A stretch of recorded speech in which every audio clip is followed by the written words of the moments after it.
సందేశం న్యూ షాలేము సందేశం, షాలేము సందేశం, న్యూ షాలేము సందేశం.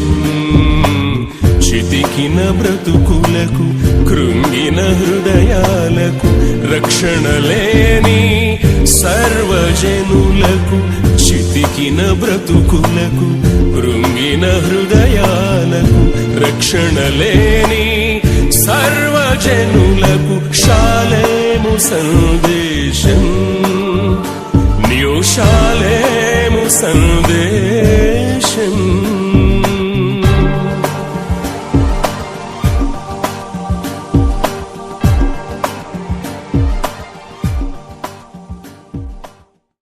పరమగీతములు 7వ అధ్యాయము 13వ వచనంలో,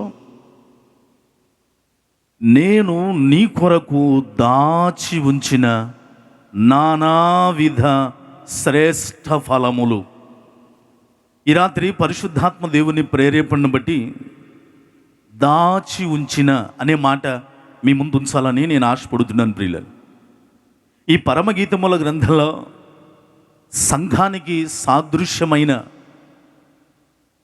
స్త్రీ పలుకుతున్న మాట ఏంటంటే, నేను కొన్ని దాచిపెట్టాను. ఏంటంటే నానావిధ శ్రేష్ఠ ఫలములు దాచిపెట్టానంట. ఈ రాత్రి పరిశుద్ధాత్మ ప్రేరేపణను బట్టి పరిశుద్ధ గ్రంథాల నుంచి దాచిపెట్టిన 5 ఏమేం దాచిపెట్టారు వారెవరో, ఆ దాచిపెట్టుట మూలాన వాళ్ళకు వచ్చిన ఆశీర్వాదమా, శాపమా, దీవెన, సంతోషమా? ఈ రాత్రి క్లుప్తంగా ఒక 5 విషయాలు మనం విందాం ప్రియులను. ప్రారంభంలో ఈ సంఘానికి సాదృశ్యమైన ప్రియురాలు అనబడి షులమితి అంటది, నేనేం దాచిపెట్టానంటే, నా ప్రియుడా, నీ కొరకు నేను నానావిధ శ్రేష్ఠ ఫలములు దాచిపెట్టానయ్యా. ప్రియులరా, ఈ కడవరి దినాలలో, అంత్య దినాలలో ఎక్కడ చూసుకున్నా దాచుకునే పరిస్థితులేనండి. పరిస్థితులు దారుణంగా తయారవుతున్నాయి. ఇబ్బందులు, సమస్యలు ఎదురైపోతున్నాయి. సొంత వాళ్ళ ద్వారా, బయట వాళ్ళ ద్వారా దోచుకోబడుతున్న దినాలు, దాచుకున్నవన్నీ కూడా. అందుకే మరింత పటిష్టంగా ఉన్న వాటిని దాచుకుంటున్నారు ప్రియులు. విలువైన ఆభరణాలు దాచబడుతున్నాయి, విలువైన ధనము దాచబడుతుంది, విలువైన స్థలాల ఆస్తిపాస్తుల డాక్యుమెంట్స్ అన్నీ కూడా దాచబడుతున్నాయి. దాచుకోవాలి. పెద్దోళ్ళు చెప్పే మాట. చిన్నప్పుడు అండి, నేను స్కూల్ నుంచి ఇంటికి వచ్చే టయానికి మా అమ్మగారు ఇంట్లో నేను చిన్నోడినని నా కొరకు తినే కొంచెం దాచిపెడతా ఉండేది. మా 3 అక్కయ్యలు మా అన్నయ్యకి ఇవ్వకుండా. మీ ఇంట్లో కూడా ఇవి జరిగిన సందర్భాలే. ఇప్పటికీ కొంతమంది తల్లులు చేసే పనులు అవే. ఇష్టమైన పిల్లలు, ఇష్టమైన బిడ్డ, ఇష్టమైన కూతురు వస్తుంది కనుక దాచిపెడతా ఉంటారండి. దాచిపెట్టుట వెనక ఉన్నదేంటో తెలుసా? ప్రేమ. దాచిపెట్టుట వెనక ఉన్నదేంటో తెలుసా? ఏదో తెలియని ఆనందం ప్రియుల. ఇష్టమైన వారికి, వాళ్ళ బిడ్డలైనా, భర్త అయినా, భార్య అయినా, పిల్లలైనా, అయిన వారైనా, ఎవరైనా సరే దాచిపెడుతున్నావు అంటే there is something place in your heart. నీ హృదయంలో ఏదో ప్రాధాన్యమైన స్థలం ఉంది వారికి ప్రియుల. ఇక్కడ షులమితి అనబడే సంఘము కూడా అంటది, నా ప్రియుడికి ఒక ప్రత్యేకమైన స్థానం ఉంది నాలో. సంఘం అనబడే నాకు ప్రియుడైన యేసుకి ప్రత్యేకమైన స్థానం ఉంది కనుక ఆ ప్రత్యేకమైన స్థానం ఉన్న ఆయన కొరకు కూడా నేను దాచిపెడుతున్నాను. ఏంటంటే నానావిధ శ్రేష్ఠ ఫలములు ప్రియులను. దాచే అనుభవం కావాలండి. సామెతల గ్రంథం 11వ అధ్యాయం 13వ వచనంలో, సామెతల గ్రంథం 11వ అధ్యాయం 13వ వచనం 2వ లైన్లో ఏముంటుందో తెలుసా? నమ్మకమైన స్వభావము గలవాడు సంగతి దాచును. వింటున్నారా? సామెతలు 11:13 2వ లైన్లో, నమ్మకమైన స్వభావము గలవాడు సంగతి దాస్తాడట, బట్టబయలు చేయడు పట్టపగలు. దాపరిక ఉండాలి ప్రియులరా. వాస్తవానికండి లోకంలో ఒక 5 దాచిపెట్టుకుంటూ ఉంటారట. అవేంటంటే, ఒకటి వ్యక్తిగతమైన లక్ష్యాలు, అంటే పర్సనల్ గోల్స్ అన్నమాట. నేను ఈ నెలలో పలానా పని చేయాలి, నేను ఈ సంవత్సరం పలానా పని చేయాలి. ఒక వ్యక్తిగత లక్ష్యాలు అందరికీ చెప్పుకోరు, చాలామంది దాచిపెట్టుకుంటారు. ఎందుకంటే అవి బట్టబయలు అయిపోతే రీచ్ అవ్వడం చాలా కష్టం కదా. మరికొంతమంది దాచిపెట్టుకుంటారు, ఏంటో బయటికి పెట్టుకోరు. ఏంటంటే చేసిన దాన ధర్మాలు ప్రియులను. కారణం, బైబిల్లో ఉన్న మాట, కుడి చెయ్యి చేసేది ఎడం చెయ్యి కూడా తెలియకూడదు కనుక నువ్వు చేసేది ఏదో అందరికీ తెలియాల్సిన పని లేదు, దాచిపెట్టుకో. మూడవదిగా కొంతమంది చేసే పని ఏంటంటే, కుటుంబ సమస్యలు ఎంతవరకు దాచుకోవాలో అంతవరకు దాచుకుంటారు ప్రియుల. ఫ్యామిలీ ఇష్యూస్ అన్నమాట. ఎవరికి పడితే వాళ్ళకి చెప్పుకోరు. ఎందుకంటే కాపురం బరువు పోద్ది కదా. కుటుంబ సమస్యలు నువ్వే బయటేసుకుంటే, కడుపు చించుకుంటే కాళ్ళ మీద పడుతుంది అన్నట్టుగా. నీ భర్త గురించి నువ్వే బయటేసుకుంటే, నీ భార్య గురించి నువ్వే బయటేసుకుంటే, నీ పిల్లల గురించి నువ్వే బయటేసుకుంటే, అందుకే కుటుంబ సమస్యలు చాలామంది దాచుకుంటూ ఉంటారు, కడుపులో పెట్టుకుంటారు, వాళ్ళే దుఃఖపడుతూ ఉంటారు ఎవరికి చెప్పుకోలేక. మరి కొంతమంది నాలుగవదిగా ఆర్థిక పరిస్థితులు దాచిపెట్టుకుంటారండి. ఎక్కువైనా అంటే తక్కువైనా లేని వాళ్ళను నిందిస్తారని ఆర్థిక సమస్యలు, ఫైనాన్షియల్ స్టేటస్ కూడా చాలామంది దాచిపెట్టుకుంటూ ఉంటారు ప్రియులను. ఇక 5వది ఆఖరిది లోకంలో కనపడేది ఏంటంటే, బలహీనతలు బయట పెట్టుకోరు, దాచుకుంటారు ప్రియులను. భర్త బలహీనతలు దాచిపెట్టే భార్యలు ఎంతమంది లేరండి? భార్య బలహీనతలు దాచిపెట్టుకొని కుమిలిపోతున్న భర్తలు ఎంతమంది లేరండి? పిల్లల బలహీనతలు తల్లిదండ్రులే బయటేసుకుంటే ఆ పిల్లలకి విలువే ఉంటుంది. బలహీనతలు దాచిపెట్టుకునే వాళ్ళు చాలామంది ఉన్నారండి. అయితే రాత్రి లోకానుసారంగా ఒకటి వ్యక్తిగత లక్ష్యాలు దాచిపెట్టడం కాదు, దాన ధర్మాలు దాచిపెట్టడం కాదు, కుటుంబ సమస్యలు దాచిపెట్టడం కాదు, ఆర్థిక పరిస్థితులు దాచిపెట్టుకోకూడదు కాదు, మీ బలహీనలు దాచిపెట్టుకోవడం కాదు. కానీ ఇక్కడ స్త్రీ సంఘానికి సాదృశ్యమైన ఆ ప్రియురాలను అడిగితే, తల్లి సంగమా నువ్వేం దాచిపెడుతున్నావమ్మా అని అంటే, ఆయన అంటది, నా ప్రియుడు కోసం నానా విధ శ్రేష్ఠ ఫలములు నేను దాచిపెడుతున్నాను. చేతుల్లో పాకితే బిగ్గరగా స్తోత్రం చెప్పండి, హల్లెలూయా. ప్రాణప్రియుడైన యేసు రాకడ అతి సమీపంగా, వీఆర్ ఎట్ ద ఎడ్జ్. మనం రాకడికి అంత్యములో ఎడ్జ్లో ఉన్నాం కనుక ఇప్పుడు మనం చేయవలసిన పని ఏంటంటే, మన కొరకు రక్తాన్ని కార్చి ప్రాణం పెట్టి కొరడా దెబ్బలు భరించి జయించి ముళ్ళ కిరీటాన్ని భరించి మన కొరకు ఆయన సుందరమైన ప్రశస్తమైన నిష్కళంకమైన 33.5 యవ్వన రక్తాన్ని చివరి బొట్టు వరకు కార్చి ఆ రక్తంలో నిన్ను కొని కని ఆయన ఇంతవరకు నీకు పిల్లల్నిచ్చి, భర్తనిచ్చి, భార్యనిచ్చి అన్నీ ఇచ్చిన ఆయన కొరకు, తల్లి తండ్రి నువ్వేం దాచిపెడుతున్నావు ఈ రాత్రి? అదిగో సంఘం అంటది, షులమితి స్త్రీ అంటది, నేను నానావిధ శ్రేష్ఠ ఫలములు దాచిపెడుతున్నాను. ఈ రాత్రి కూర్చున్న మీరేం దాచిపెడుతున్నారు, ఏం దాచుకుంటున్నారు? వాటి వల్ల మీకు వచ్చే ఉపయోగం ఏంటండి? ఈ రాత్రి పరిశుద్ధ గ్రంథాల ఒక 5గురును చూపిస్తాను. ఈ 5గురు వలె ఉన్నావా లేకపోతే భిన్నంగా ఉన్నావా? ఈ రాత్రి సరి చేసుకుంటూ నేను కూడా దాచిపెట్టే అనుభవంలోకి వస్తానయ్యా. ఏం దాచిపెడతాం? 5 సంగతులు ఈ రాత్రి మనం విందాం ప్రియులను. ఆ 5ట్లోనికి వెళ్ళే ముందుగా పరమగీతముల గ్రంథం గురించి 2 మాటలు నన్ను చెప్పనివ్వండి ప్రియులారా. పరమగీతముల గ్రంథము దేవుని ప్రజలైన ఇశ్రాయేలీయులకి దేవునికి మధ్య ఉన్న ప్రేమకు అనుబంధంగా వ్రాసిన గ్రంథము అని ఇశ్రాయేలు నమ్ముతారు ప్రియులారా. 2 పరమగీతముల గ్రంథము సంఘానికి క్రీస్తు ప్రభువుకి మధ్య ఉన్న విడదీయరాని ప్రేమ అంటూ క్రైస్తవ సంఘం ఖచ్చితంగా నమ్మి తీరాలి ప్రియులారా. అంతేకాదు ప్రియులారా, పరమగీతానికి ఒక ప్రత్యేకత ఉంది, జాగ్రత్తగా వినండి. బైబిల్లో ఉన్న 66 పుస్తకాలన్నిటిలో కూడా పాపం కనపడుతుంది, పొరపాట్లు కనపడతాయి, తీర్పు కనపడుతుంది. కానీ పరమగీతముల గ్రంథంలో పాపం కనపడదు, పొరపాటు కనపడదు, తీర్పు అంతకన్నా కనపడదు. పరమగీతముల గ్రంథంలో ఎక్కడ చూసినా ప్రేమ. చప్పట్లు కొట్టి బిగ్గరగా దేవునామాన్ని మహింపరుద్దామండి. అందుకే పరమగీతముల గ్రంథంలోని ప్రేమ మనందరము ఆస్వాదించుదుముగాక. ప్రియులరా, ఇంకో మాట చెప్పి ముందరికి వెళ్తాను. సొలొమోను గారి ద్వారా వ్రాయబడింది పరమగీతములు పిల్లల. ఆ సంగతి మనందరికీ పరిచయమే. అయితే ఈ సొలొమోను గారి ద్వారా మొదటిగా సామెతల గ్రంథాన్ని ఆయన గారు రాసి జ్ఞానాన్ని నేర్పిస్తే, వినాలి జాగ్రత్తగా, సొలొమోను గారు సామెతల గ్రంథాన్ని రాసి జ్ఞానాన్ని నేర్పిస్తే వెంటనే ప్రసంగి గ్రంథం రాసి జీవితం వ్యర్థం అని చెప్పాడు ప్రియులారా. కానీ మూడవదిగా వ్యర్థంతో ముగించల, పరమగీతముల గ్రంథాన్ని రాసి ఆ వ్యర్థమైన జీవితాన్ని ప్రేమతో ఎలా మధురంగా మార్చుకోవాలో చూపించే పుస్తకమే పరమగీతముల గ్రంథం. చప్పలు కొట్టరా మరి బిగ్గరగా. ఈ రాత్రి ఇక్కడ జీవితం వ్యర్థమైపోయింది, నిస్సారమైపోయింది, కాపురం వ్యర్థం, అన్నీ వ్యర్థమని ఒకవేళ వచ్చి కూడా కూర్చుంటే తల్లి, చెల్లి, అక్క, తమ్ముడు అన్న, ఈ రాత్రి క్రీస్తు ప్రేమ నీ జీవితాన్ని మధురంగా మార్చునుగాక, మారాలాంటి వాటిని మధురంగా మార్చునుగాక. ఇలాంటి అపురూపమైన ఈ యొక్క పరమగీతముల గ్రంథంలో నేను నా ప్రియుని కొరకు నానావిధ శ్రేష్ఠ ఫలములో దాచిపెట్టాను. ఈ రాత్రి తల్లి ఏం దాచిపెడుతున్నావు నీ జీవితంలో? ప్రియనే యవ్వన చెల్లి, యవ్వన తమ్ముడు, ఏం దాచిపెట్టే అనుభవంలో ఉన్నావు? అప్పుడప్పుడు పెద్దోళ్ళు అడుగుతూ ఉంటారు, ఎరా ఏంటి పిల్లలకి ఏమన్నా దాచిపెట్టావా, ఏమన్నా కూడబెట్టావా, ఏం దాచిపెట్టేది, ఏం కూడబెట్టి ఇటు వస్తున్నాయి అటు వెళ్ళిపోతున్నాయి అయ్యా అని అంటున్నారు చాలామంది. ప్రియులరా, దాచిపెట్టే అనుభవం కావాలి. బైబిల్ గ్రంథంలో అండి మోషే తన తల్లిని చూస్తే మోషేని 3 నెలల వరకు దాచెను. నిర్గమకాండము 2వ అధ్యాయం 2-3 వచనాల్లో ఉంటుంది.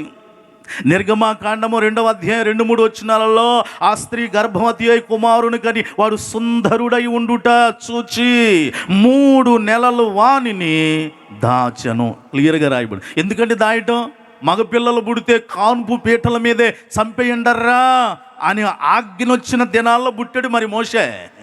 మరి పొట్టంగానే చంపేయాలి, కానీ సుందరుడై ఉండుట చూసి ఏ తల్లి ఏ బిడ్డను చంపుకుంటుందమ్మా. అందుకే ఆ తల్లి చేసిన పని ఏంటంటే మోషేని 3 నెలలు దాచిందట. తర్వాత దాచలేక కూడా ఇంకో దాంట్లో దాచిపెట్టింది, జమ్ము పెట్టిలో దాచింది. ఈ రీతిగా చెప్పుకుంటూ వెళితే బైబిల్లో ఆదిగా నుంచి ప్రకటన గ్రంథం దాకా ఎంతోమంది ఎవరినో దాచిపెట్టారు. కానీ ఈ రాత్రి ఒక 5గురిని చూద్దాం. ఇవన్నీ మీకు తెలిసినవే, కానీ మరలా నేను రిమైండ్ చేస్తున్నాను, జ్ఞాపకం చేస్తున్నాను ప్రియులరా. నెంబర్ 1, మనం వినాలనుకుంటున్న 5 విషయాల్లో మొట్టమొదటిగా ఎవరు ఏం దాచారు? ఆదికాండం 3వ అధ్యాయములోనికి ఒకసారి రండి ప్రియులరా. ఆదికాండము 3వ అధ్యాయము 8వ వచనాన్ని మనం చక్కగా చదువుదామండి. ఆదికాండం 3:8 బైబిల్ చెప్తున్నమాట, చల్లపూటను ఆదామును అతని భార్యయు తోటలో సంచరించుచున్న దేవుడైన యెహోవా స్వరమును విని, దేవుడైన యెహోవా ఎదుటికి రాకుండా, అందరూ వినండి, తోట చెట్ల మధ్యలో దాగుకొనగా. మనం వినాలనుకుంటున్న 5గురిలో నెంబర్ 1 మొట్టమొదటి వారు ఎవరంటే ఆదాము హవ్వ. ఏం దాచుకున్నారో తెలుసా? తమ్మును తామే చెట్ల చాటున దాచిపెట్టుకున్నారు ప్రియులారా. It is first thing. ఆదాము హవ్వ తమ్మును తామే చెట్ల చాటున దాచుకున్నారు ప్రియులారా. బైబిల్లో దేవుడు అన్నిటిని సృష్టించిన తర్వాత నరుణ్ణి తన పోలిక చొప్పున చేసుకొని తన ప్రకటెముకలో నుంచి హవ్వను తీసి చక్కగా ఏదేను తోటలో కొదువు లేని, కొరత లేని అన్నిటినీ అందరిని ఇచ్చి సస్యశ్యామలంగా, చెమటంటే ఏంటో తెలియని రీతిగా, వేదనంటే ఏంటో తెలియని రీతిగా బ్రతకండర్రా అంటూ చెబుతూ ఒక ఫలం జోలికి వెళ్ళొద్దు అని అంటే, మనకున్న ఒక మాయదారు గుణం ఏంటంటే ఈ మాట అన్నందుకు క్షమించండి ప్రియులారా, వద్దన్న దానికి వెళ్ళిపోతూ ఉంటాం ప్రియులారా. అందుకే ఇంట్లో పిల్లల్ని, అందులో ఈ హాలిడేస్ వచ్చినాయి, తల్లిదండ్రులు చచ్చిపోతున్నారు పిల్లల్ని కంట్రోల్ చేయలేక. వద్దన్న పనే చేస్తారా, రే వీడి మూలాన్ని తల ఆసిపోతుందండి అంటున్నారు. దేవుడు కూడా సేమ్ అదే అనుకుంటున్నా. నేను వద్దన్నాగా నువ్వెందుకు వెళ్ళావు ఆ ఫలం జోలికి? నేను వద్దన్నాగా నువ్వెందుకు పట్టుకున్నావు? నువ్వు తింటమే కాకుండా మీ వారికి కూడా ఇచ్చేసావు. ఆయన గారేం భార్య మాట ఏమో వినకపోతే బాగాది కదా, సాటి అని సహాయం అన్నాడు దేవుడు, తినేసాడు ఆయన గారు కూడా. మరి కన్నులు తెరువబడ్డాయి, సిగ్గేంటో తెలిసింది. అరే నీ ఒంటి మీద బాటలేవు, నా ఒంటి మీద బాటలే, సిగ్గు తెలిసిపోయింది. ఈ లోపుగా దేవుడు చేసిన పని ఏంటో తెలుసండి? సృష్టించుకున్న మనిషితో దేవుడికున్న మంచి లక్షణం ఏంటో తెలుసా? బైబిల్లో రాయబడింది, చల్లపూట రోజు మాట్లాడతానికి వస్తున్నాడు. చప్పలు కొట్టి బిగ్గరగా దేవునామాన్ని మాట్లాడదాం. మనం దేవుని నామాన్ని మాట్లాడగలగాలి, చప్పట్లు కొట్టిన, స్వరం తెరిచిన ప్రియులరా. దేవుడికున్న శ్రేష్టమైన అలవాటు ఏంటంటే, నేను సృష్టించిన మనిషితో వారానికి ఒకసారి కాదు, నెలకోసారి కాదు, సంవత్సరానికి ఒకసారి రోజు మాట్లాడాలి. దేవునికి అంత ఇష్టం ప్రియులరా. రోజు మాట్లాడే ఆ చల్లపూట సమయంలోనే ఆదాము హవ్వ చేసిన పని ఏంటంటే, ఆ మధురమైన ఆ సమయంలోనే తమ్మును తాము దాచుకున్నారు చెట్ల చాటున బ్రీలగా. ఫలితం ఏం జరిగిందో నేను చెప్పాల్సిన పని లేదు. ఏదేనో తోట నుండి గెంటి వేయబడిన జీవితాలు. వాక్యం వింటున్న సోదరులారా, ఇక్కడ కూర్చున్న నీవు కూడా దేవుడు ప్రారంభంలో ఎన్నో ఇచ్చాడేమో, ఈ రోజున పోగొట్టుకొని ఇక్కడ కూర్చున్నావా? నీ జీవితంలో, ఆధ్యాత్మిక జీవితంలో, భౌతికమైన జీవితంలో ఎన్నో ఇది వరకు నువ్వు నిల్వ చేసుకున్న వ్యక్తివే, దాచుకున్న వ్యక్తివే, అన్నీ పోగొట్టుకొని అన్నిటి నుంచి బయటకు వచ్చేసావా? అయితే రాత్రి శుభవార్త ఏంటో తెలుసా? ఆయన కోపించుచూనే వాత్సల్యత చూపువాడు. చేతులుండు బాగెత్తి బిగ్గరగా స్తోత్రం చెప్తామండి. హల్లెలూయా.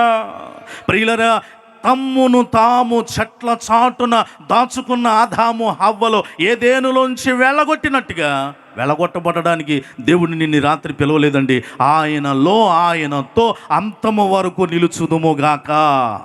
యోబు గ్రంథము 31వ అధ్యాయం 33వ వచనంలో బైబిల్ చెప్పే మాట ఏంటో తెలుసా అండి? యోబు గ్రంథము 31:33లో, ఈ ఆదాము చేసినట్లు నా దోషములను దాచిపెట్టుకొని. వింటున్నారా? యోబు భక్తుడు అంటాడు, ఇదిగో ఆదాము ఇప్పుడు ఏం దాచిపెట్టుకున్నాడు తెలుసా? తమ్మును తాము చెట్ల చాటున దాచుకున్నారేమో కానీ భౌతికంగా వాళ్ళు దాచిపెట్టింది దోషాలు. It is first thing. ఆదాము హవ్వలు దాచిపెట్టుకుంది తమ్మును తామే కాదు, వారు చేసిన దోషములను దాచిపెట్టుకున్నారు. ప్రియులారా, మనందరికీ వెల్ నోటెడ్ స్క్రిప్చర్ అండి, మనందరికీ పరిచయమైన కంఠస్థమైన మాట ఏంటంటే సామెతలు 28:13లో ఉంటుంది. సామెతలు 28:13లో, అతిక్రమములు దాచిపెట్టువాడు వర్ధిల్లడు తల్లి. ఈ రాత్రి తొలి వరుసలో కూర్చున్న బిడ్డ, మలి వరుసలో కూర్చున్న వాక్యం వింటున్న గౌరవనీయమైన పురుషుడా, నా చేతులు జోడించి చెప్తాను, ఇంకా అతిక్రమాలు దాచిపెట్టుకుంటున్నావా? అదిగో ఆదాము హవ్వ చేసిన అతిక్రమాలు దాచిపెట్టుకున్నట్టుగా చెట్ల చాటున నువ్వెక్కడని అతిక్రమములు దాచిపెట్టుకుంటున్నావో బైబిల్ చెప్తున్న మాట, అతిక్రమములు దాచిపెట్టువాడు వర్ధిల్లడయ్యా. ఈ రాత్రి నువ్వు వర్ధిల్లాలని దేవుని ఆశ. అంతేగాని ఏదేదో దాచిపెట్టుకొని అతిక్రమాల లిస్ట్ అంతా బయటికి తీస్తే చాలా ఉంది, కానీ నేను వాటి జోలికి వెళ్ళను ప్రియులారా. ఏ అతిక్రమము, ఏ దోషము, ఏ పాపమో ఈ ఏలుబడి చేస్తుందో ఈ రాత్రి దాచిపెట్టిన దానిని తీసి విసిరివేయుదువుగాక. రెండవ వ్యక్తి ఎవరు? వాళ్ళు ఏం దాచిపెట్టారు, ఏమయ్యారు ప్రియులరా? రెండో వ్యక్తిని జ్ఞాపకం చేద్దాం. యెహోషువ గ్రంథము 7వ అధ్యాయములోనికి ఒకసారి రండి ప్రియులరా. The book of Jashuva chapter 7:21. యెహోషువ గ్రంథము 7వ అధ్యాయము 21వ వచనంలో బైబిల్ ఇలా చెప్తా ఉందండి, దోపుడు సొమ్ములో ఒక మంచి షీనారు పై వస్త్రమును, 200 తులముల వెండిని, 50 తులముల ఎత్తుగల ఒక బంగారు కమ్మిని నేను చూచి వాటిని ఆశించి తీసుకుంటుని. అందరూ వినండి, అదిగో నా డేరా మధ్య అవి భూమిలో, అందరు చదవండి, అవి భూమిలో దాచబడి ఉన్నవి. రెండవదిగా ఒక ఆయన దాచుకున్నాడండి. ఈ భాగం వాక్యపరిచిన వాళ్ళందరికీ విదితమే. ఈయన గారు దాచింది ఏంటంటే దోపుడు సొమ్ము దాచుకున్నాడు. ఈయన గారి పేరు మనందరికీ పరిచయమే, ఆకాను. నెంబర్ 1, ఆదాము హవ్వలు దోషమును దాచిపెట్టుకున్నారు. నెంబర్ 2, ఆకాను దోపుడు సొమ్మును దాచిపెట్టుకున్నాడు. ప్రియులరా, యెహోషువ జీవితంలో అపజయం అంటే ఏంటో ఎరుగని మనిషికి ఈయన ద్వారా అపజయం వచ్చింది ఒకరోజు. ప్రియులరా, నిజమే, మన జీవితంలో మనకంటూ ఏమి ఇబ్బందులు లేవండి. ఎవరో మూలాన్ని ఇబ్బందులు పడుతున్నావా చెల్లి, అక్క, తమ్ముడు, అన్న, నీకంటూ ఏ సమస్య లేదు. నీ జీవితంలోకి వచ్చిన వారి ద్వారా, కడుపును పుట్టిన వారి ద్వారా, కట్టుకున్న వారి ద్వారా, ఇరుగు పొరుగు వారి ద్వారా, అయిన వాళ్ళ ద్వారా, కాని వాళ్ళ ద్వారా ఏదో సమస్య ఎదుర్కొంటున్నావా, అపజయాన్ని ఎదుర్కొంటున్నావా? పిల్లరా, ఆకాను మూలన యెహోషువ ఇశ్రాయేల్ అందరికి కూడా అపజయం. ఏంటి ప్రభువా, నువ్వు చెప్పిందే విజయం ఇస్తానన్నావు, కానీ ఇశ్రాయేలీలోనే ఒక్కరోజే 2000 మంది పైగా చచ్చిపోయారయ్యా అంటూ యెహోషువ యుద్ధంలోంచి పక్కకు వచ్చి వస్త్రాన్ని చింపుకొని దేవునికి ప్రార్థన చేస్తే దేవుడు ఉగ్రుడైపోయాడండి. యెహోషువ, నేను చెప్పిందేంటి, మీరు చేసిందేంటి? ఏంటి ప్రభువా, ఏం జరిగిందయ్యా? నేను శపితమైన ఆ వస్తువులేవు కూడా పట్టణంలో ముట్టుకోవద్దు, పట్టుకోని అన్నానుగా, మరి ఏం జరిగిందండి? మీలో ఒకడు ముట్టుకోవటమే కాదు, వాడు దాచిపెట్టుకున్న డేరా మధ్యన. ఎవరు ప్రభువా? చిట్లై ఇశ్రాయేల్ 12 గోత్రాల చొప్పున చిట్లేస్తే చివరికి ఆకాను పేరు వచ్చింది ప్రియులారా. ఏమరా ఎందుకు చేసావు ఈ పని, ఏం చేసావు అని అంటే అతను అంటున్నాడు, నేను చూచి ఆశించి ఏం చేశానో తెలుసా, దాచిపెట్టుకున్నానయ్యా. ఎక్కడ దాచిపెట్టావు? డేరా మధ్యలో, హృదయం మధ్యలో, కాపరం మధ్యలో, పిల్లల మధ్యలో. అందుకే అవమాన పాలైపోయి జీవితం కూడా పోగొట్టుకున్నాడండి ఆయన. ఈ రాత్రి నీ దోపుడు సొమ్ము ఏదో నన్ను చేతులు జోడించి చెప్పనివ్వండి ప్రియులారా. నీది కానిది అది ఏదైనా, మనిషి అయినా వస్తువైనా సరే, దయచేసి దానిని ఆశించడమే కాకుండా ఈ దినాన ప్రియులారా నన్ను మాట్లాడనివ్వండి. హృదయాల్లో దాచిపెట్టుకుంటున్నారండి. డేరా మధ్యలో అంటే మైండ్లో మధ్యలోకి వచ్చేసినాయి ఆ యొక్క దోపుడు కార్యక్రమాలు. నన్ను మన్నించండి ప్రియులరా, బైబిల్ చెప్తుంది కనుక చెప్తూ ఉన్నాను. పరాయి స్త్రీని మోహపు చూపుతో చూచువాడు అప్పుడే ఆమెతో వ్యభిచారం చేసినట్టే. పాత నిబంధనలో శారీరకంగా చేస్తే వ్యభిచారమో, కొత్త నిబంధనలో చూస్తేనే పాపం చేసినట్టుగా ఈ రాత్రి ఎంతమంది హృదయాలలో దోపుడు సొమ్మును మోస్తున్నారు, దాచిపెట్టుకుంటున్నారు ప్రియులరా. ప్రియులరా, మీకు అర్థం అవడానికి వచ్చిన సంగతి చెప్పనా? ఇద్దరు సాధువులు ప్రయాణమై వెళతా ఉన్నారట. ఊరు దాటారు, పొలిమేర దాటారు. ఒక పాప స్కూల్కి వెళ్తా ఉంది, 11-12 ఏళ్ళు ఉంటాయి. వీళ్ళిద్దరూ వెళుతూ ఉంటే మధ్యలో చిన్న దాటగలిగిన, అంటే వీళ్ళు దాటగలిగినంత చిన్న కాలం ఒకటి నీళ్లు పారుతా ఉన్నాయి ప్రియులకు, కొంచెం బురదగా ఉంది. ఆ అమ్మాయికి అది ఎలా దాటాలో తెలియక బ్యాగ్ వేసుకుని అలాగే నిలబడి ఉందట.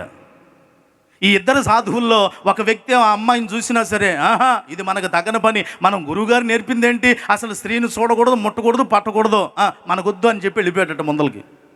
రెండో సాధువు మాత్రం పాపం చూస్తున్నాడట, చాలా ఇబ్బంది పడుతుంది, స్కూల్ టైం అయిపోతుంది. ఈ సాధువు చేసిన పని ఏంటంటే, తల్లి నేను దాటిస్తాను రారా అంటూ ఆ అమ్మాయిని అలా పట్టుకొని ఎత్తి దాటించి ఇంక వెళ్ళమ్మా స్కూల్కి అన్నాడట. ఆ అమ్మాయి వెళ్ళిపోయింది, థ్యాంక్స్ అంకుల్ అంటూ. వీళ్ళిద్దరు నడుచుకుంటూ ఆశ్రమానికి వస్తున్నారు ప్రియులట.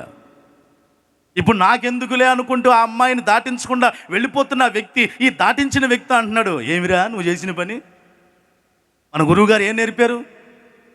అసలు స్త్రీని ముట్టకూడదు, పట్టుకూడదు అంటే ఆ పాప బాలిక అయినా సరే 12 ఏళ్ళు అంటే స్త్రీయే కదా, నువ్వు పట్టుకున్నావు పాపం చేసావు అంటున్నాడట. ఈ దాటించిన వ్యక్తి ఏం మాట్లాడకుండా సరేలే అన్నట్టు తల దించుకున్నాడట, వెళ్తున్నాడట. మళ్ళీ 2 నిమిషాలు ఆగిన తర్వాత మళ్ళీ ఇదే మాట ఎత్తాడు, ఏమిరా నువ్వు చేసిన పని? దాటించావు, ఆ అమ్మాయిని పట్టుకున్నావు. ఆశ్రమం వెళ్ళే లోపు 10-15 సార్లు అన్నాడట. ఇక ఆశ్రమం మెట్లెక్కుతూ ఉండంగా ఈ వ్యక్తి ఇక పడలేక అన్నాడంట, ఒరే నేను ఆ అమ్మాయిని అక్కడే ఎత్తుకొని అక్కడే దించేసానురా, నువ్వు మాత్రం ఇంకా మోస్తానే ఉన్నావురా ఆ అమ్మాయిని హృదయంలో అన్నాడంట. హలో, హృదయాల్లో మోస్తున్నారండి. డేరా మధ్యలో దాచిపెట్టుకుంటున్నారు చాలామంది. నా చేతులు జోడించి మనం చేస్తాను, ప్రత్యేకించి యవ్వన చెల్లి, యవ్వన తమ్ముడు, అదిగో సంసోను కూడా చూచి డేరా మధ్యలో దాచిపెట్టుకున్నాడు, వెళ్ళిపోయాడు పాపం చేయడానికి, పతనం అయిపోయాడు ప్రియులరా. ఏం దాచిపెడుతున్నావు ఈ రాత్రి? రాజుల 2వ గ్రంథం 5వ అధ్యాయం 24వ వచనంలో, రాజుల 2వ గ్రంథం 5:24లో సేమ్ ఆకానులాగా మరొక వ్యక్తి ఉన్నాడు అక్కడ. ఆయన గురించి చదువుదామండి. రాజుల 2వ గ్రంథం 5:24లో, మెట్ల దగ్గరకు వారు రాగానే వారి యొద్ద నుండి గేహాజీ వాటిని తీసుకొని, అమ్మా అందరూ వినండి, ఇంటిలో దాచి, వింటున్నారా? ఇంటిలో దాచిపెట్టాడండి. ఎవరో? నయమానో, సిరియా సైన్యాధిపతి. కుష్ఠరోగం పోతే ఆయన తీసుకొచ్చిన కానుకలు గురువు గారికి, ఎలీషా గారికి ఇస్తుంటే వాటి మీద కన్నుబడింది గేహాజీకి. ఆయనేం వద్దన్నాడు గురువు గారు, ఈయనేం పరిగెత్తుకుంటూ వెళ్ళిపోయి అబద్ధం ఆడి మా గురువు గారి దగ్గరికి శిష్యులు వచ్చారు, ఈయండయ్యా వాటిని ఆశించి తీసుకొని వచ్చి ఆయన ఎక్కడ దాచిపెట్టాడంటే ఇంటిలో దాచిపెట్టుకున్నాడట. ఆకానేమో డేరా మధ్యలో, గెహజీ ఏమో ఇంటిలో. ఇద్దరు కూడా, ఆకానేమో ఆకోరు లోయలో రాళ్ళు కుప్పగా వేసి చంపబడ్డారు. ఈ గెహజీ ఏమో నయమానికి వదిలిపోయిన కుష్టు ఈయన గారికి తగులుకుంది. వాక్యమింటున్న సోదరులరా, ఏం దాచిపెట్టుకుంటున్నావో? వాటిలో ఉన్న శాపమో నీ ఇంటిల్లిపాదికి తగలక ముందే, నన్ను మన్నించండి, బాధగా ఉంటే నా చేతులు జోడించేస్తాను. ఈ రాత్రే వాటిని మీరు బయటికి విసిరివేయుదురుగాక. మత్తయి సువార్త 25వ అధ్యాయం 18వ వచనంలో కూడా అండి, మత్తయి సువార్త 25:18లో కూడా ఒక తలాంతు తీసుకుని వాడు వెళ్ళి ఆ తలాంతును కూడా వాడు ఎక్కడ దాచిపెట్టాడు తెలుసా? భూమి తవ్వి తన యజమాని సొమ్ము దాచిపెట్టెను. వివరంగా రాయబడి ఉంది మత్తయి 25:18లో. ఈ రాత్రి నువ్వేం దాచిపెడుతున్నావమ్మా? ఆకాను దోపుడు సొమ్ము దాచాడు, గేహజీ కుష్ఠరోగపు సొమ్ము దాచుకున్నాడు. అదిగో తలాంతును భూమిలో దాచిపెట్టుకున్నాడు. చెడ్డదాసుడా అనిపించుకున్నాడండి. ఈ రాత్రి వాక్యం వింటున్న సోదరులరా, నువ్వు దాచిపెట్టుకునేయే నీకు మాధుర్యాన్ని ఇస్తాయి. నువ్వు దాచిపెట్టుకున్నాయే నీకు మారాను కూడా ఇస్తాయి తల్లి. నువ్వు హృదయాల్లో ఏం మోస్తున్నావో, హృదయాల్లో ఏం పల్లకిలాగా ఉన్నాయో అవే నీకు సంతోషాన్ని ఇవ్వడానికి లేదా దుఃఖం ఇవ్వడానికి కారణమవుతాయి. నెంబర్ 3, మూడో విషయాన్ని నేను మీకు జ్ఞాపకం చేస్తాను. ఎవరు ఏం దాచిపెడుతున్నారు? 5గురిలో మూడో వ్యక్తిని జ్ఞాపకం చేస్తాను ప్రియులారా. యెహోషువ గ్రంథంలోనికి ఒకసారి రండి. యెహోషువ గ్రంథం 2వ అధ్యాయం 6వ వచనాన్ని చక్కగా చదువుదామండి. యెహోషువ గ్రంథము 2:6లో బైబిల్ చెప్తున్న మాట, అని చెప్పి తన మిద్దె మీదికి ఆ ఇద్దరిని ఎక్కించి దాని మీద రాసి వేసి ఉన్న జనుప కట్టెలో వారిని దాచిపెట్టెను. చేతులుండి పైకెత్తి బిగ్గరగా స్తోత్రం చెప్పండి, హల్లెలూయా. మూడవదిగా రాహాబు అనే వ్యక్తిని కదిలిస్తే, తల్లి నువ్వేం దాచిపెట్టావు అని అంటే, అదిగో ఆదాములాగా దోషాన్ని దాచిపెట్టలేదయ్యా, 2 ఆకానులాగా దోపుడు సొమ్మును దాచిపెట్టలే. మరి నువ్వేం దాచిపెట్టావమ్మా అని అంటే, నా బతుకు వేశ్య బతుకైనప్పటికీ కూడా, రాహాబు వేశ్య బతుకైనప్పటికీ కూడా జనం అందరి చేత ఏళ్ళు చేతులు నేను ఎత్తి చూపించబడే బ్రతుకుతున్నా. దేవుడు నాకు ఒక రోజు మంచి హృదయాన్ని ఇచ్చాడయ్యా. ఏం దాచేవు తల్లి అని అంటే, యెరికో పట్టణాన్ని వేగు చుట్టానికి పంపించాడు యెహోషువ. దేవుని ప్రజల్లో 2 వేగు చుట్టానికి వచ్చారు ప్రియులారా. ఆ ఇద్దరిని కూడా ఈ రాహాబు తన మిద్దె మీదకి ఎక్కించి రాసి వేసి ఉన్న జనుప కట్టెలో 2 దాచిపెట్టింది. చప్పట్లు కొట్టి బిగ్గరగా దేవుని నామాన్ని మహింపరుద్దామండి. ఇద్దరిని దాచిపెట్టింది. నేను ఇలాగ అంటాను ప్రియులారా, అది పోలిక కాదు, కానీ నాకెందుకు ఇలా చెప్పాలనిపించింది. ఆ 2 ఎవరికి సాదృశ్యం అంటే, 1 పాత నిబంధన, 2 కొత్త నిబంధన. చప్పట్లు కొట్టరా ఒకసారి బిగ్గరగా. నీ హృదయంలో బైబిల్ అనబడే 1 పాత నిబంధన, 2 క్రొత్త నిబంధన నువ్వు దాచుకోనగలిగితే నీ మిద్దె మీద దాచిపెట్టాలంటే అన్నిటికంటే పై స్థానము దేవుని వాక్యానిదే. అన్నిటికంటే పై స్థానము మిథ్య అనుభవం బైబిల్దే. దాంట్లో నువ్వు ఏది వదలకూడదు. పాత నిబంధన వద్దనకూడదు, కొత్త నిబంధన వద్దు కానకూడదు. శాస్త్రి అయిన వాడు పాత పదార్థములను కొత్త పదార్థములను బయటికి తీయాలండి. కలిగి రాత్రి అమ్మ రాహాబు వేగు చూడడానికి వచ్చిన 2 మిద్దె మీద దాచిపెట్టిందట. ఆవిడకు వచ్చిన ఆశీర్వాదం ఏంటో తెలుసా? ఇక వాళ్ళు వెళ్ళేటప్పుడు ఒకటే మాట అన్నారు, అమ్మా మా యొక్క వాళ్ళతో ఈ పట్టణం మీదకి దండెత్తి వస్తున్నప్పుడు ఒకవేళ మేమిద్దరం ఎక్కడుంటామో, ఈ వచ్చిన వాళ్ళు నీ ఇంటిని పాడు చేయకుండా ఉండాలంటే నీ ఇంటి కిటికీకి ఎర్రని దారం కట్టాలన్నారు. కొట్టు చప్పలు కొట్టి బిగ్గరగా దేవునామాన్ని మహింపరుద్దాం. ఆ ఎర్రని దారం గురించి మా వాళ్ళు అందరికీ చెప్పేస్తాం. యెరికో పట్టణం సమీపంగానే ఒక ఇల్లు ఉంటుందిరా, ఆ ప్రారంభంలో కిటికీకి ఎర్రని దారం కట్టి ఉంటుంది. ఆ ఎర్రని దారం కట్టిన స్త్రీ మమ్మల్ని దాచిపెట్టింది కనుక ఆ ఇంటి జోలికి వెళ్లకుండా యెరికో పట్టణాన్నంతా నాశనం చేసేయండి. ఆ నాశనంలో ఆ ఎర్రని దారమే రాహాబు ఇంటిని, తన కుటుంబాన్ని కాపాడగలిగింది. చేతులుండి పైకి బిగ్గరగా స్తోత్రం చెప్పండి, హల్లెలూయా. మనందరికీ పరిచయమే ఆ ఎర్రని దారమే యేసు రక్తం. ఆమెను బిగ్గరగా, ఆ ఎర్రని దారము యేసు రక్తమో. ప్రియులరా, ఈ రాత్రి నువ్వు ఏది దాచిపెడతావో, నువ్వేది దాచిపెడుతున్నావో అది నీ ఆశీర్వాదానికి కారణమవుతుంది. నువ్వు దాచిపెట్టేది నీ పతనానికి కూడా కారణమవుతుంది ప్రియులరా. అందుకే దాచేదేదో మంచి సెలక్షన్, గుడ్ సెలక్షన్ చేసుకో దయచేసి. దాచిపెట్టుకునేది కూడా నిల్వ ఉండేదా నిల్వ లేందా? మన్నా 1 రోజుతో తినేయాలి కానీ దాచిపెట్టుకున్నారు, కంపు కొట్టేసిందండి. ఈ రాత్రి ప్రియులరా, రాహాబు వేశ్య అయినప్పటికీ కూడా దేవుని దాసులను దాచిపెట్టినట్టుగా, దేవుని ప్రతినిధులను దాచిపెట్టినట్టుగా నీ హృదయంలో కూడా ఎలాంటి దాపరికము ఉండునుగాక.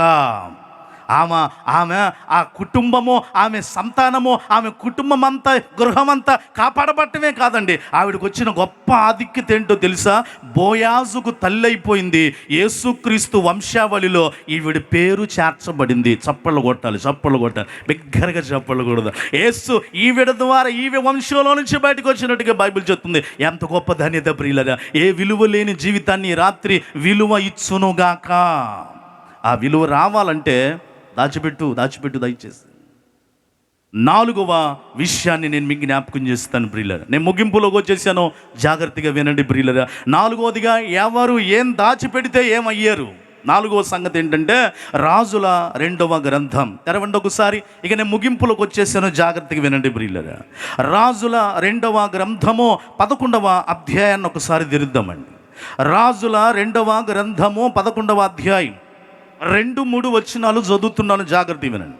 రాజుల 2వ గ్రంథం 11వ అధ్యాయం 2-3 వచనాలు. రాజైన యెహోరాము కుమార్తెయును అహజ్యాకి సహోదరియునైన యెహోషబ అహజ్యా కుమారుడైన యోవాషును హతమైన రాజకుమారులతో కూడా చంపబడకుండా అతని రహస్యముగా తప్పించెను గనుక వారు అతని దాదిని పడక గదిలో అతల్యాకి మొరుగుగా ఉంచి ఉండుట చేత అతడు చంపబడకుండెను. ఈ మాట వినండి అందరూ. అతల్య దేశమును ఏలుచుండగా ఇతడు 6 సంవత్సరములు వినాలి 6 సంవత్సరములు యెహోవా మందిరమందు దాదీతో కూడా దాచబడి ఉండెను. చేతుల నుండి పైకెత్తి బిగ్గరగా స్తోత్రం చెప్పండి, హల్లెలూయా. 4వదిగా 6 సంవత్సరాలండి. ఒక చిన్న బాబు 6 సంవత్సరాల వరకు కూడా అతగాడు మందిరములో దాచబడ్డాడట. ఆ బాబు పేరేంటంటే యోవాషు. ఈ యోవాషును మందిరంలో దాచిపెట్టిన వ్యక్తి ఎవరంటే యెహోషబ, అంటే మేనల్లుండిని తీసుకెళ్ళి మందిరంలో దాచిపెట్టిందండి. ఎందుకు వచ్చినాయి అంటే పరిస్థితులు అంటే ఇది చాలా వినటానికి చాలా దారుణంగా ఉంటుందండి. బైబిల్ తెలిసిన వాళ్ళందరికీ పరిచయమే. వినండి ప్రియులరా. ఇప్పుడు ఒక వ్యక్తి రాజుగా ఉన్నాడు, అహజ్యా. ఆయన గారికి తల్లి ఉంది, ఇదిగో సోదరుంది. ఆ సోదరే ఈ మేనల్ని తీసుకెళ్ళి మందిరంలో దాచిపెట్టింది. ఆ రాజుగారు అహజ్యాకి తల్లితో పాటు చక్కగా ఒక కుమారుడు ఉన్నాడు. అది అహజ్యాకి భయంకరమైన తల్లి ఉందండి. భూమి మీద ఎలాంటి తల్లి ఉంటుందేమో లేదేమో అనుకుంటున్నాను ప్రియులు. ఈవిడ చేసిన పని ఏంటంటే సొంత తల్లి కూడా అసలు ఈ రాజవంశంలో రాజకుమారులు ఎవడ బతకకూడదు అని అందరిని చంపించేస్తుందండి ఈవిడ. అందరిని కుమారుల్ని, మనవాళ్ళని, అందరిని చంపించేస్తుంది. అతల్య ఆవిడ గారి పేరు. ఇప్పుడు ఈ యెహోషబ అంటే మేనత్త, అరే మా అన్న కొడుకు కదా పిల్లోడోడు, నా మేనల్లుడు కదా అన్న కొడుకు, ఈయన కూడా చంపేస్తుందేమో అంటూ ఆ అతల్య, ఆ భయంకరమైన క్యారెక్టర్ కలిగిన తల్లికి చిక్కకుండా ఈ మేనల్లుని తీసుకొచ్చి ఎక్కడ దాచిపెట్టిందంటే మందిరములో 6 సంవత్సరాలు దాచిపెట్టింది. వాడికి 7వ సంవత్సరం రాగానే ఈలోపు ఆ అతల్య అనే తల్లిని చంపేశారు ప్రజలే. 7వ సంవత్సరం వచ్చిన ఈ అబ్బాయి యోవాషుని పట్టాభిషేకం చేసి దేశానికి రాజుని చేశారండి. చప్పళ్ళు కొట్టాలి. అది చిన్న వయసులోనే పట్టాభిషేకం చేయబడ్డాడు. కారణం ఏంటో తెలుసా? ఎక్కడ దాచబడ్డాడంటే, అమ్మ నాతో అనండి, మందిరంలో. అమ్మ అందరూ అనండి, ఎక్కడండి? దగ్గరగా చెప్పండి, ఎక్కడ? ఇంకా అందరు చెప్పండి, ఎక్కడ? ఈ రాత్రి ఇంకా ఇక్కడ కూర్చున్న వారిలో సభలకైతే వచ్చామేమో మిత్రమా, మందిరానికి వచ్చే అలవాట్లేదా? నీ కుటుంబంతో మందిరానికి వచ్చే అలవాట్లేదా? మందిరములో ఇది మొదలుకొని మనందరము దాచబడుదుముగాక, మందిరములో మన యొక్క హాజరు ఉండునుగాక. అదిగో మందిరములో దాచబడిన ఆ అబ్బాయి 7 సంవత్సరాలకే పట్టాభిషేకం జరిగింది ప్రియులారా. లోకంలో ఎక్కడ క్షేమం లేదండి. లోకంలో ఎక్కడ క్షేమం లేదు. దేవుని మందిరంలో దాచబడిన అబ్బాయి. అందుకే హన్నా కూడా సమూయేలును పాలు విడిచిన వెంటనే ఎక్కడికి తీసుకొచ్చిందో తెలుసా? షిలోహులో ఉన్న మందిరానికే. అందుకే గొప్ప ప్రవక్త అయ్యాడు. చప్పళ్ళు కొట్టాలి. ఇక్కడున్న పిల్లలు దేవుని మందిరంలో దాచబడుదురుగాక. ఇక్కడున్న తల్లులు మీ పిల్లల మందిరంలోనే దాచిపెట్టుదురుగాక. ఒకవేళ మందిరానికి ఇంకా రాకుండా వారు ఈ సభల ముగింపు తదనంతరం నుండి మందిరములోనికి వచ్చుదురుగాక. బైబిల్లో మనందరికీ తెలిసిన మాట ఉంది, నీ మందిర ఆవరణములో 1 దినము గడుపుట ఈ దినాల కంటే శ్రేష్టం ప్రియులరా. కనుక ఈ రాత్రి అదిగో యోవాషు మందిరంలో దాచబడినట్టుగా మేనత్త యెహోషబ మేనల్లుడైన యోవాషుని మందిరంలో దాచిపెట్టింది. కింగ్ అయిపోయాడండి, రాజు అయిపోయాడండి. ఈ రాత్రి మీ పిల్లలను కూడా మందిరంలో దాచిపెడుతూ మీ పిల్లలను కూడా రాజకుమారులుగా చూచుదురుగాక, రాజకుమారులుగా వర్ధిల్లుదురుగాక. ఐదోది ఆఖరిది వినేసి మనం ప్రార్థన చేసుకుందామండి. ఇప్పటివరకు ఎన్ని విషయాలు అయినాయండి? 4. ఒకసారి బిగ్గరగా చెప్తారా? 1, ఎవరు ఎక్కడ ఏం దాచిపెట్టారు? ఆదాము హవ్వ దోషమును దాచిపెట్టుకున్నారు చెట్ల చాటున. 2, ఎవరండి? ఆకాను దోపుడు సొమ్మును దాచిపెట్టుకున్నాడు డేరా మధ్యలో. 3, ఎవరండి? రాహాబు వేగుల వారిని దాచిపెట్టింది మిద్దె మీద. 4, ఎవరండి? యెహోషబ యోవాషుని మందిరంలో దాచిపెట్టింది. 5వది ఆఖరిది. ఎన్నో ఉన్నాయండి దాచిపెట్టిన అనుభవాలు, అన్నీ వినలేం కదా. 5వది ఆఖరిది, ఎక్కడైతే ప్రసంగం మొదలేసామో అక్కడికి రండి ముగించేద్దాం ప్రియులదా. 5వది ఆఖరిది, ఎవరు ఏం దాచిపెడుతున్నారు అని అంటే పరమగీతముల గ్రంథం. ఎక్కడైతే వర్తమానాన్ని ప్రారంభించామో అక్కడికి రండి ముగించేద్దాం. పరమగీతముల గ్రంథము 7వ అధ్యాయము 13వ వచనము, నేను నీ కొరకు దాచి ఉంచిన నానావిధ శ్రేష్ఠ ఫలములు. నాతో అందరూ అనండి, నానావిధ. అమ్మ కొంచెం సౌండ్ పెంచండి, పర్లేదు. నానావిధ శ్రేష్ఠ ఫలములు ఇవి రాత్రి మీరు దాచిపెట్టుదురుగాక. ప్రియులరా, రాకడ సమీపంగా ఉంది. ఎప్పుడు చెప్పే మాటే ప్రియులరా, ఎప్పుడో తెలియదు. గర్భవతి అయిన అమ్మాయికి నెలలు నిండుతున్నప్పుడు అమ్మాయి నొప్పులు వస్తాయి అంటది. వయసులో ఉన్నవాళ్ళు, అనుభవం ఉన్న వాళ్ళు అంటారు, వేడి నొప్పులు అయి ఉంటాయిలే, ఏదో దాపించండి అంటారు. నిజంగానే అవి తగ్గిపోతాయి. కానీ 3-4 రోజులు అయిపోయిన తర్వాత మళ్ళీ నొప్పులు వచ్చేస్తూ ఉంటాయి. మళ్ళీ ఈవిడ అంటది, మళ్ళీ వేడి నొప్పులు ఏమో తాపించున్నాయి, కానీ ఈసారి నొప్పులు తగ్గట్లా. ఈ అమ్మాయికి భయం పెరిగిపోయింది. ఇదేంటి ఇంత వెంటనే ఇక ఇంట్లో వాళ్ళు కూడా టెన్షన్ పడతారు. ఇప్పుడు దాకా అందరూ ఉన్నారు, ఒక్కళ్ళు కూడా లేకుండా పోయారు. ఇప్పుడు ఎట్ట చేతులు అట్లా కాళ్ళు ఆడతలేదు. రాకడ కూడా అలాగ ఉంటుంది తల్లి. మనం రాకడకు సమీపంగా ఉన్నా అని చెప్తున్నాం. ఏమో అది ఒక గర్భిణీ స్త్రీకి సడన్గా నిజమైన కనే నొప్పులు వచ్చినట్టుగా ఈ రాత్రే రాకడు వస్తే నీ దగ్గర ఏమున్నాయి? నీ దగ్గర ఏం దాచిపెట్టావు? ఆదాములాగా దోషాన్ని దాచిపెట్టుకుంటే నువ్వు ఎత్తబడదో, ఎడవబడతావు.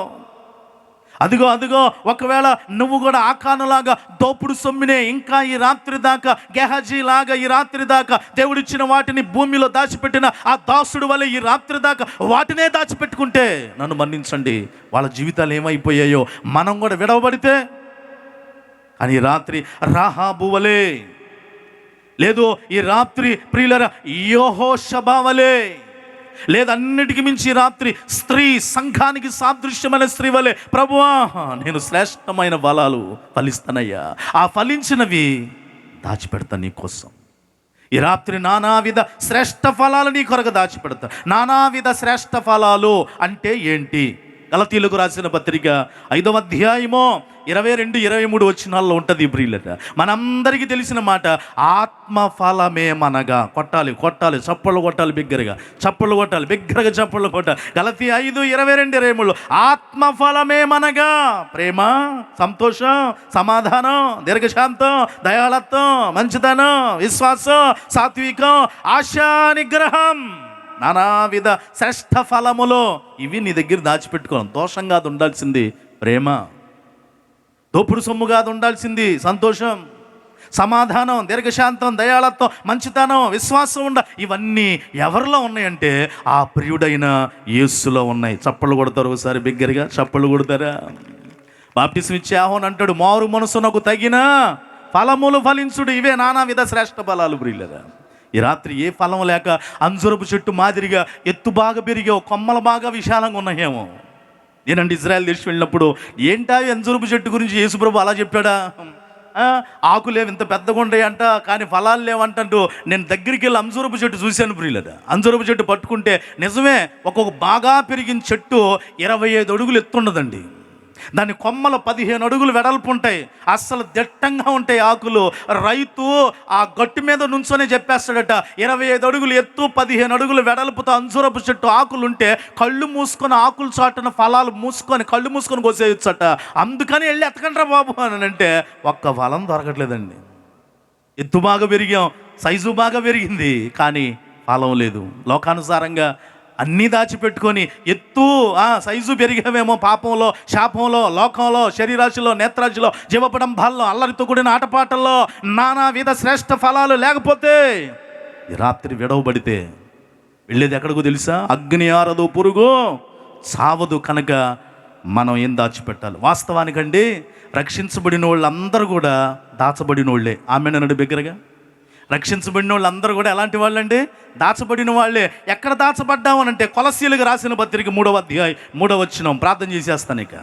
కొలస్సీలకు రాసిన పత్రిక 3వ అధ్యాయం 3వ వచనం చివరిలో ఉంటుంది, మీ జీవము క్రీస్తుతో కూడా దేవుని యందు దాచబడి ఉన్నది. చప్పళ్ళు కొట్టరా బిగ్గరగా, మరి బిగ్గరగా. మీ జీవం ఇప్పుడు నువ్వు నేను బ్రతుకుతున్నావు, మన జీవం కాదండి. మన జీవం ఇప్పుడు ఎక్కడ దాచబడి ఉండాలంటే దేవునిలో. అమ్మ అందరూ అనండి, ఎక్కడ దాచబడాలి? దేవునిలో దాచబడితే నువ్వు అప్పుడు నానావిధ శ్రేష్ఠ ఫలాలు నువ్వు దాచిపెట్టుకుంటావు ప్రియులను. ఫైనల్గా ఒక్క మాట చెప్పిన, ఎందుకండి దాయటం అంటారా? నన్ను ఒక మాట చెప్పండి. దేవుడు కూడా తన యందు భయభక్తులు కలిగి ఉన్న వారికి ఆయన కూడా దాచిపెట్టాడు. ఏంటది? హలో, దేవుని యందు భయభక్తులు కలిగి ఉన్న వారికి దేవుడు కూడా దాచిపెట్టాడు. ఆయనకి దాచిపెట్టే అనుభవం ఉంది. అది ఏం దాచిపెట్టాడంటే మనందరికీ పరిచయమే. కీర్తన 31:19 ఉంటుంది, మేలు దాచిపెట్టాడు. చప్పళ్ళు కొట్టండి 31వ కీర్తన 19వ వచనంలో, నీ యందు భయభక్తులు కలిగి ఉన్న వారి నిమిత్తం నువ్వు దాచి ఉంచిన మేలు ఎంతో గొప్పది. ఆయన కూడా దాచిపెట్టాడండి. ఆ మేలు ఎప్పుడు ఇయ్యాలా? ప్రభువైన యేసుక్రీస్తు వారి మేలుగా ఈ లోకానికి వచ్చాడు. నన్ను మాట్లాడివ్వండి ప్రియులరా. ఆయన మేలు చేయడానికి ఈ లోకానికి వచ్చాడు. ఆయన కూడా 33.5 సంవత్సరాలు దాచిపెట్టబడ్డాడండి. ఎప్పుడా సిలువెక్కాలా? ఎప్పుడా పాపానికి విముక్తి ఇవ్వాలా? 33.5 సంవత్సరాలు వాళ్ళు పట్టుకోవడానికి వచ్చిన, ఇళ్ళు పట్టుకోవడానికి వచ్చిన దాచపడ్డాడు అక్కడి నుంచి వెళ్ళిపోయి. ఎందుకంటే టైం వచ్చింది. దాచిపెట్టిన రక్తాన్ని చివరి బొట్టు వరకు కార్చాడండి యేసయ్య. దాచిపెట్టుకున్న సుందరమైన దేహాన్ని 39 కొరడా దెబ్బలకు అప్పగించాడు టైం వచ్చినప్పుడు. దాచిపెట్టుకున్న మొఖాన్ని పిడిగుద్దులకు అప్పగించాడు ఆ రాత్రి సన్నిహేడని సభలో. అప్పటి వరకు దాచిపెట్టుకున్న తను గెత్సెమనే తోటలో కపటమైన ముద్దు పెట్టే ఆ ఇస్కరియోతు యోధాకు తన చంపనప్పుడు బయటికి తీసి అప్పగించాడండి. 33.5 సంవత్సరాలు తన్ను తాను దాచిపెట్టుకొని అక్కడ సువార్త, ఇక్కడ సువార్త, అక్కడ పట్టుకుందాను, అక్కడి నుంచి వచ్చేసి ఇక్కడ పట్టుకుందాను, ఇక్కడి నుంచి వచ్చేసి సరైన టైం వచ్చినప్పుడు ఆకాశానికి భూమికి మధ్యన అప్పుడు ఆయన చివరి రక్త బొట్టు వరకు కార్చి నీ కొరకు నా కొరకు దాచిపెట్టుకున్న ప్రాణాన్ని పెట్టాడు. చప్పలు కూడా బిగ్గరగా దేవుని నామాన్ని మహింపరుద్దాం. అంతేకాదండి, 3 రోజులు సమాధిలో దాచిపెట్టబడ్డాడు యేసయ్య. 3వ రోజు తిరిగి లేపబడ్డాడు ప్రియులరా. ఆయన అన్ను కూడా దాచిపెట్టిన అనుభవము మనకు కూడా మేలు దాచిపెట్టాడు. ఆ మేలే పరలోకం అనండి. ఆ మేలు ఏంటండి? పరలోకం. అప్పటిదాకా నీకు ఏది కొదువు ఉండదు, అన్నీ ఇచ్చే దేవుడు ప్రియ. నువ్వేది దాచిపెడతావో నీకు అదే తిరిగి కొలవబడును గాక. పైకి లేచి నిలబడదాం. ప్రభువా, నేనేం దాచిపెట్టాలో, నేనేం దోచిపెట్టుకోవాలో ఈ రాత్రి నాతో మాట్లాడేవు ప్రభువా. దోచుకునే అనుభవంలో ఉంటావా? దాచిపెట్టుకునే అనుభవంలో ఉంటావా? పైకి లెగుద్దామండి, పైకి లెగుద్దాం. అందరూ లేచి నిలబడదాం. Please stand everybody. అదిగో నా ప్రియుడా, నేను నానావిధ శ్రేష్ఠ ఫలాలు దాచిపెట్టానయ్యా. నువ్వే ఫలాలు దాచిపెట్టావమ్మా? ఫలాలు లేని అంజూర మాదిరి ఉన్నావా?